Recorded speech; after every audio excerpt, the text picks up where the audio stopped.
What's up, everybody? It's your boy here, Long Dick McSlong-a-lot. No, I'm just that's not me. I'm just doing a quick video here with a test bit of epoxy on some carbon fibre. We're gonna wet lay for the hood scoop project. But before I do that, I'm going to take some carbon cloth. I'm going to apply it to this piece of plastic, which I'm going to clean like that. I'm just gonna knock out some quick resin on it just to see how it dries, because I've got to get a feel for how much I'm going to need. Step 1. Cut some pieces of carbon cloth. There's 1. There's 2. And you guessed it, there is 3 pieces of carbon cloth. Don't breathe this, don't get it in your electronics. Alright, science. Camera's now on the work surface. Got my little sheets of carbon cloth here. I have my hastily cleaned piece of test plastic, and I'm now going to weigh out some epoxy. Technically, this is epoxy. This is epoxy resin, laminating resin. The label has fallen off, but I do know that that's what it is. This is 80-30 epoxy hardener. The label has also fallen off this, but I also know what that is. So I need to mix that as a 30% ratio of hardener to epoxy. Let's do that.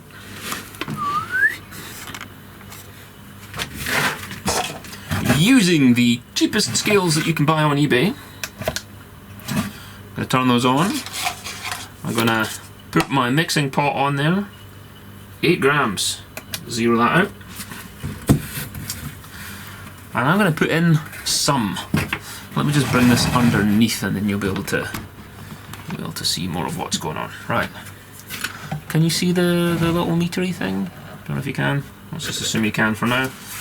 Right, I'm going to mix some resin and then 30% epoxy to match. Okay, calculator. So are you ready? Here is a glob of resin. What do we got? 20. If I make that 21, I can divide that by 3. Wait, can I? Hang on. Times 30%. 6.3. God damn it, right. 7 times 3 instead.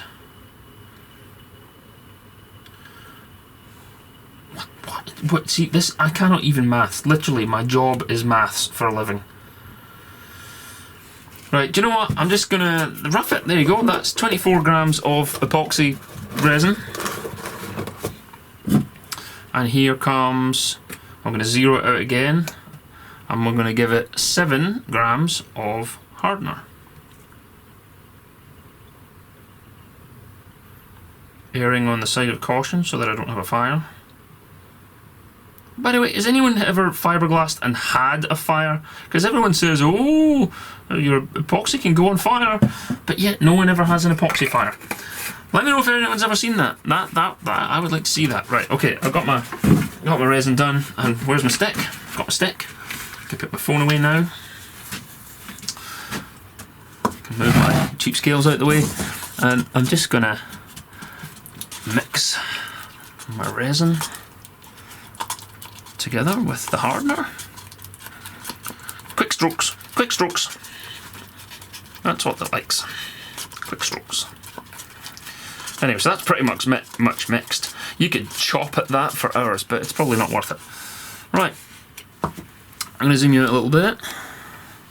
I'm going to bring in my piece of plastic. I'm going to shine more light on the situation. There we go, that's more light is better. And there's a piece of carbon fibre cloth. I'm going to put some epoxy on it. Remember to wear gloves and a gas mask and, you know, ear defenders and eye protection and whatever else you can think of. Just wear all the safety. Right, so I'm just gonna give that a wee sprinkle. Get that in there. I don't really know what I'm doing. I mean, I learned a little bit from our disastrous attempt to make a fiberglass mould. Learned a little bit, but not a lot.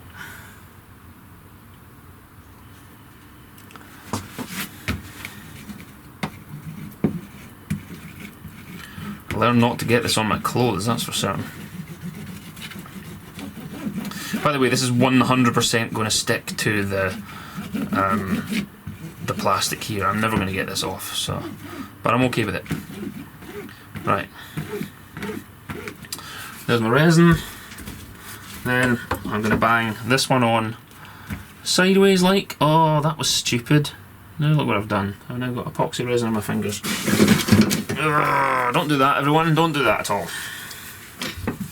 Be safe. Wear gloves. Don't do stupid things like that. So let me zoom in. You can actually see where the resin is soaking through into the second layer. I haven't added any more. I'm just hitting it with the old roller here. In reality, I'm not sure I'm even going to need 2 layers, but just for the sake of testing, I'm doing 3.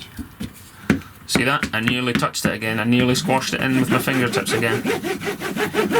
So there you go again. The resin actually coming through the 3rd layer as well.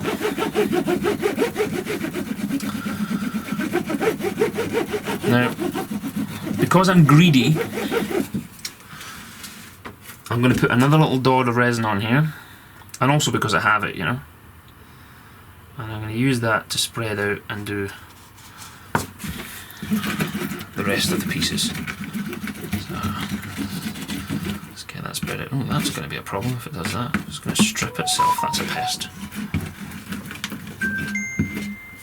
Oh God!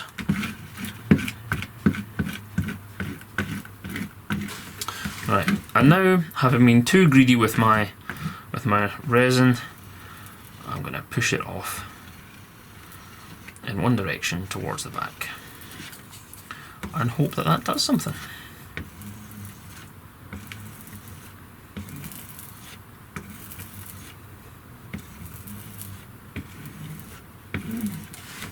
Alright, so what I'll do is I'll come back in, I don't know, how long does shit take to dry?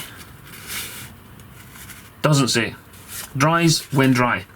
The other thing to note is that I've got this spare hardener. Let me show you what I'm going to do with that. You also know I have spare hardener. Let me show you what I'm going to do with that. I have here a silicone mould, which is filthy, but I'm not gonna look too closely at that for now. Let me zoom it in. This is made with silicone mould gel. You can pour your own moulds around things, and I poured a mould around this little ruler that you might have seen in a previous video to make stirring sticks. And all I'm going to do is I'm going to take my leftover resin and I'm going to pour it into the bowl.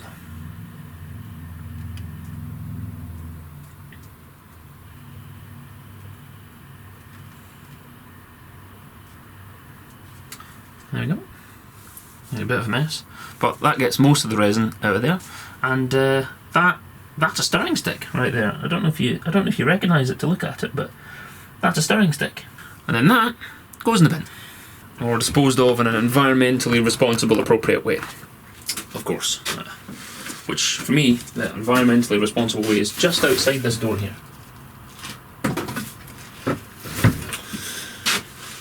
Right, that is our carbon fibre test piece. I want to see what that looks like when it's dry. I'm hoping it doesn't look like total dog shit, and I'm also hoping that I can then sand it a little bit and maybe even hit it with some lacquer and see what it looks like once it's lacquered. One thing I did just learn though is that I'm going to have to be generous with my edges. You see these strands that are coming off here? I don't want to have strands coming off on my final piece, so when I come to do the carbon fibring on the main piece here, I'm going to make sure I have lots of overhang so that I don't have to deal with strands. Reminder, this is what I'm up to here. This is the most ginormous is a good Scottish word for it, ginormous, humongous hood scoop ever to grace a Subaru Impreza. That's what this is all about, learning as I go. Thank you for watching. Questions, comments in the boxes below. Let us know what you think, let us know if you have any questions, and let us know if you have any tips that make us less of an idiot when we're doing this. Thank you for watching. We will see you soon. Goodbye, everyone.